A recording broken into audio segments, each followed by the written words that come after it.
JC 라일의 기도에 대한 내용을 네 번째 시간으로 하게 되는데요. 12가지 정도의 중요한 포인트를 얘기를 해줬어요. 그런데 그 중에서 이제 9번째가 시작됩니다. 자, 9번째 제가 읽겠습니다. 나는 당신에게 특별한 기도의 중요성을 권고한다. 특별한 기도라고 하는데 좀 막연하잖아요. 뭐가 도대체 특별한 건가? 그런데 지금 라일이 얘기를 하는 것은 특별한 기도는 구체적인 기도여야 된다. 구체적인 기도. 예를 들면 이렇습니다. 우리가 죄인이라고 고백을 하잖아요. 그런데 그 정도로 충분한 것이 아니라 내가 어떤 죄를 지었는지를 낱낱이 고하라는 겁니다. 그리고 거룩함을 구합니다. 하나님, 나 거룩하게 해주세요. 우리 교회 거룩하게 해주세요. 뭐 이런 얘기를 합니다. 그런 추상적인 거 말고 좀 더 구체적으로 내가 정말 부족하다고 생각하는 그 부분을 하나님께서 성장시켜 달라고, 거룩해져 가게 해달라고 그렇게 간구를 하라고 말씀하고 있습니다. 그리고 고난에 처해 있다고 우리가 간구를 합니다. 하나님, 저 굉장히 힘듭니다. 저 고난에 처해 있습니다. 거기에 그치지 말고 어떠한 고난인지, 이게 왜 힘든지 낱낱이 하나님 앞에 고하라고 합니다. 이것이 바로 진실한 믿음이에요. 왜냐? 내가 낱낱이 고하지 않는다라는 것은 사실 하나님이 나의 기도에 그렇게 귀 기울이지 않으신다라는 생각에서 나올 수 있다는 거죠. 그리고 이 기도가 과연 들어질까라는 의문과 의심이 있기 때문에 낱낱이 고하지 않는 겁니다. 하나님 앞에 말씀드리기 사소한 것이라는 것은 없어요. 이런 것까지 하나님 앞에 말씀드려야 될까? 이런 생각을 할 수가 있죠. 특히 또 목회자들한테 와서 상담을 할 때도 이것까지 목사님한테 말씀드려야 될까? 이런 생각을 하시는 분들이 꽤 있습니다. 그런데 우리 하나님은 달라요. 물론 저한테도 낱낱이 다 얘기해 주시면 좋겠는데 하나님은 완전히 다릅니다. 왜냐?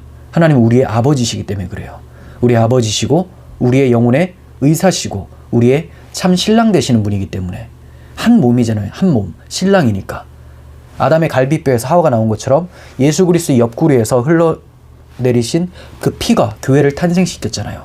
그래서 우리는 그리스도가 우리의 남편이시고 우리는 그 남편이신 그리스도께 날마다 고할 수 있어야 되고 우리의 아버지 하나님께 구할 수 있어야 됩니다. 그분께 아무것도 감추지 않도록 하자라고 말합니다.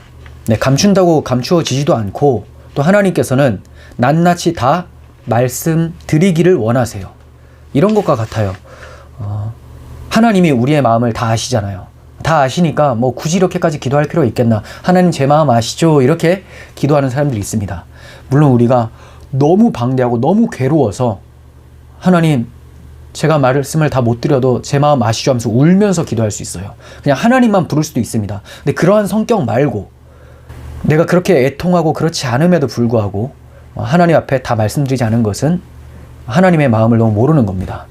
하나님 우리의 마음을 다 아시지만 우리가 말씀드리기를 원하세요. 마치 자녀의 마음을 부모님들이 잘 알죠. 하지만 자녀가 그것을 얘기하기를 원해요. 자녀가 무엇이 필요한지도 다 압니다. 제 딸이 어떤 것이 필요하고 어떤 것이 있으면 좋겠다라는 것을 제가 알고 있어요. 하지만 알아서 사줄 때도 있지만 제 딸이 얘기를 할 때까지 기다렸다가 얘기를 하면 사줄 때가 많습니다.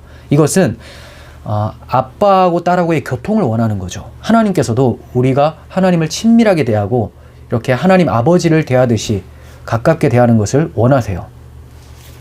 자, 이제 이런 구체적인 기도가 필요하다, 특별한 기도가 필요하다라고 말씀을 드렸고, 이 10번째 도고기도입니다.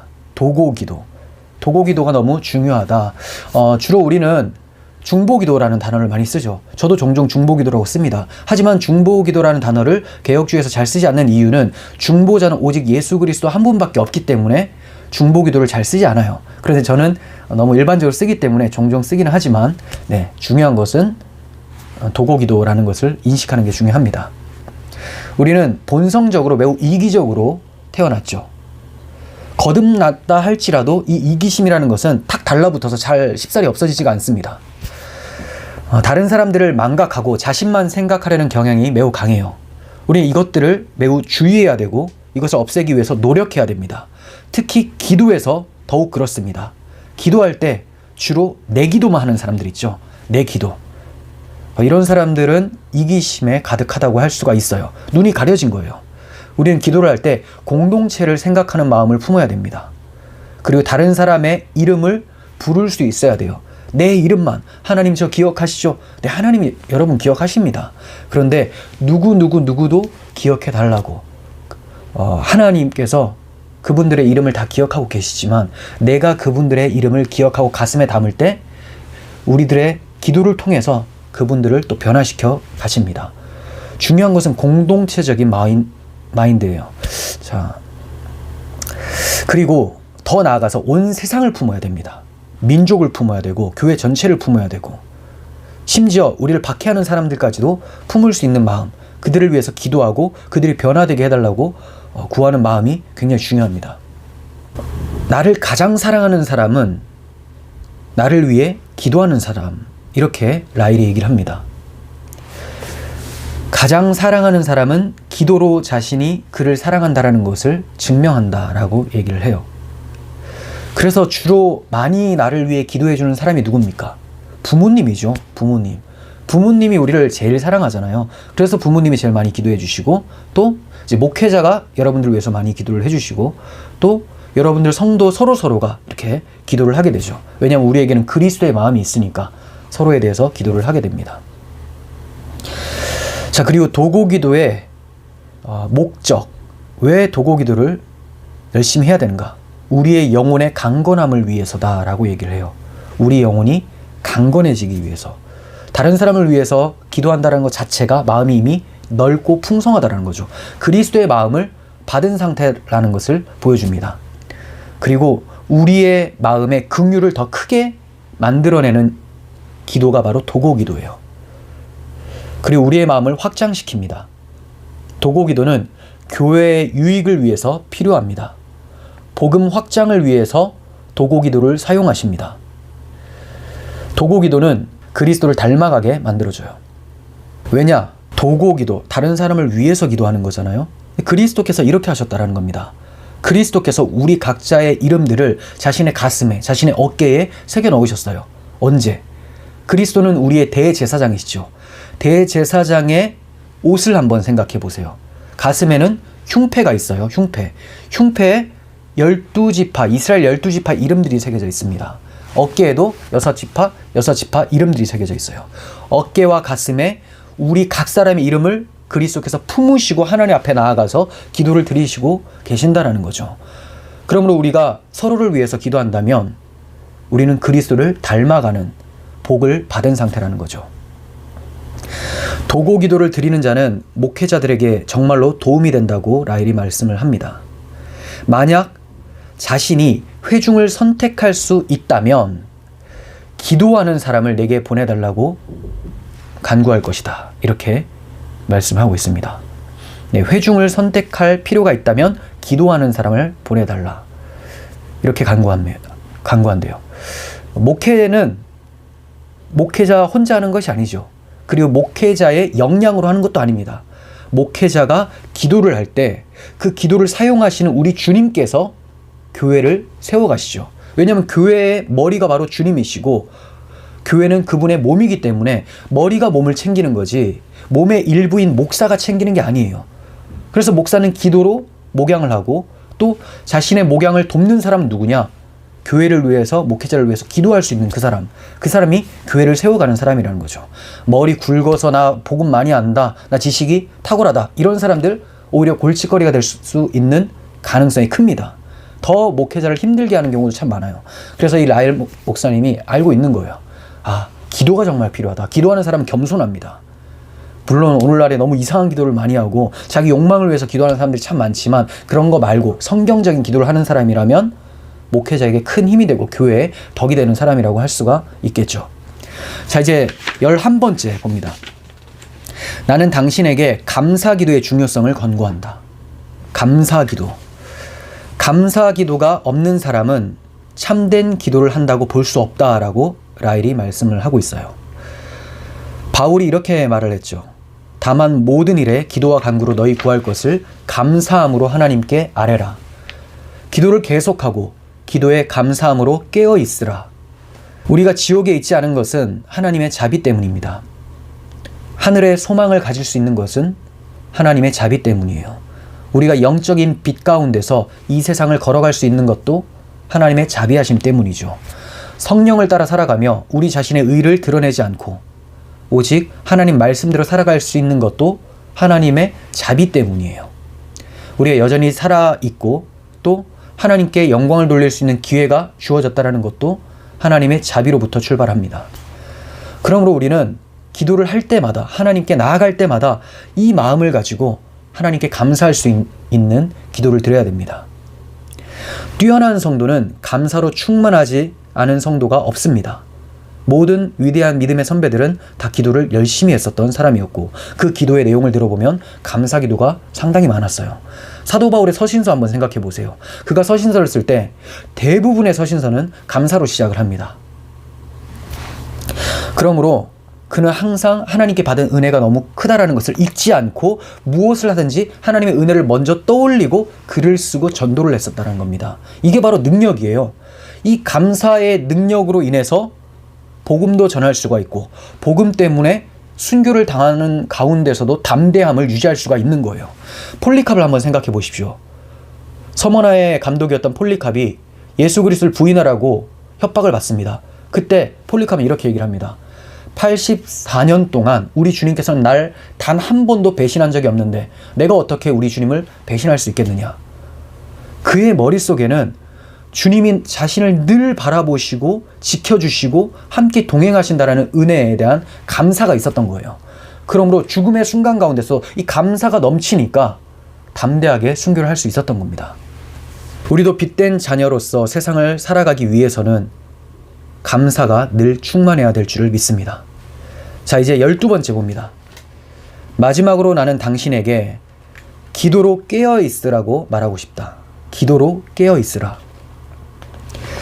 우리는 항상 깨어 있어야 돼요. 무엇을 볼 때든지 생각할 때든지 항상 깨어 있어야 돼요. 하지만 라헬이 중요하게 생각하는 것은 그 중에서도 기도로 깨어 있는 것이 너무나 중요하다라고 얘기를 해요. 기도로부터 진정한 신앙이 시작이 된다고 말씀합니다. 그곳에서 왕성함과 쇠퇴함이 결정납니다. 우리가 성령 충만하냐? 우리가 신앙이 곤두박질 치고 있느냐? 무엇으로 결정한다고요? 기도로 결정한다고 해요.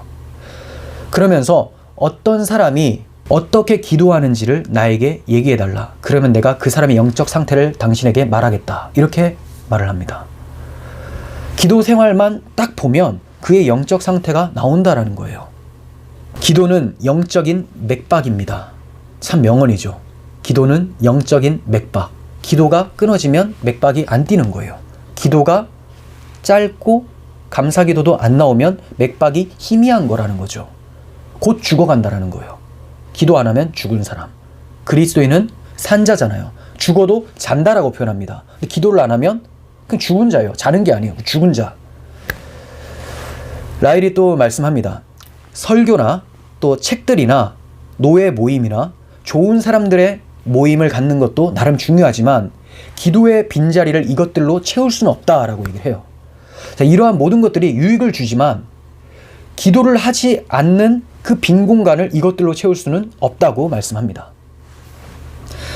그러면서 경계할 것들을 얘기를 해요. 여러분들의 모임들, 여러분들이 자주 가는 장소들, 동료들, 이러한 만남과 장소와 또 모임을 가졌을 때 기도를 무겁게 만든다면, 기도를 등한히 여기게 만든다면 경계하라. 라헬의 초점은 계속해서 그겁니다. 이 사람을 만났을 때, 이 장소에 갔을 때 혹시 내가 기도를 하기 싫어지거나 기도에 게을러진다? 그럼 그거 피하라는 겁니다. 반대로 내가 무엇을 하든지 기도를 더 열심히 하고자 하는 마음이 생기는 그 모임, 그 장소, 그 사람을 만나라 라고 얘기를 하고 있습니다. 자, 라헬은 이렇게 여러 가지 요점에 대해서 말씀을 해주셨습니다. 총 12가지였죠. 12가지. 자, 한번 생각해 볼까요? 처음부터. 첫 번째, 경외함과 겸손함으로 기도해라. 그리고 영적으로 기도해라. 형식주의로 빠지지 말고 성령을 의지해서 기도해라. 세 번째는 규칙적으로 기도해라. 네 번째는 한번 기도하기 시작했으면 인내를 가지고 꾸준히 해라. 지속적으로. 다섯 번째는 간절한 기도를 해라. 간절한 기도. 여섯 번째는 믿음으로 기도를 해라. 언약에 대한 믿음이죠. 일곱 번째는 담대한 마음을 가지고 기도를 해라. 이것도 언약을 배경으로 하고 있습니다. 자, 그리고 여덟 번째는 많은 기도. 기도의 양을 충분히 긴 시간을 해서 기도에 집중해라. 그리고 이제 오늘 거를 말씀드리면 아홉 번째, 특별한 기도, 구체적인 기도를 해라. 열 번째, 서로를 위해서 도고 기도를 해라. 그리고 11번째, 감사 기도를 해라. 12번째, 기도로 깨어 있으라.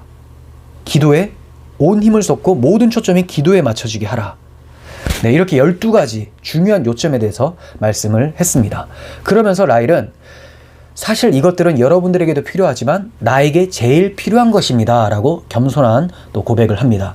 그리고 나에게 너무나 필요하지만 여러분들도 동일하게 느끼기를 바랍니다 라고 권면을 하고 있어요. 그러면서 나는 우리가 살고 있는 시대가 기도하는 시대가 되기를 원합니다. 나는 우리 시대의 그리스도인들이 기도하는 그리스도인들이 되기를 바랍니다. 나는 아직 기도해 보지 않았던 사람들이 하나님께 나와서 부르짖기를 간절히 바랍니다.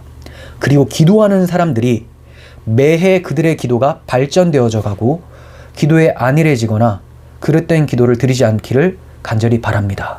이렇게 글을 마치고 있고 마지막에 찰스 스펄전 목사님의 명언을 실어놨습니다. 제가 읽어드릴게요. 기도는 가장 높으신 분과의 교제를 붙잡고자 하는 영혼의 갈망이다. 기도는 하나님의 손에 있는 축복을 얻고자 하는 마음의 바람이다. 기도는 영혼의 갈망, 마음의 바람이다 라고 말씀을 마치고 있습니다.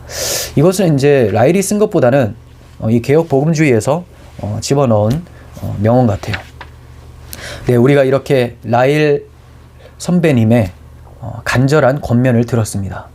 기도를 하고 싶은 마음이 막 생기죠.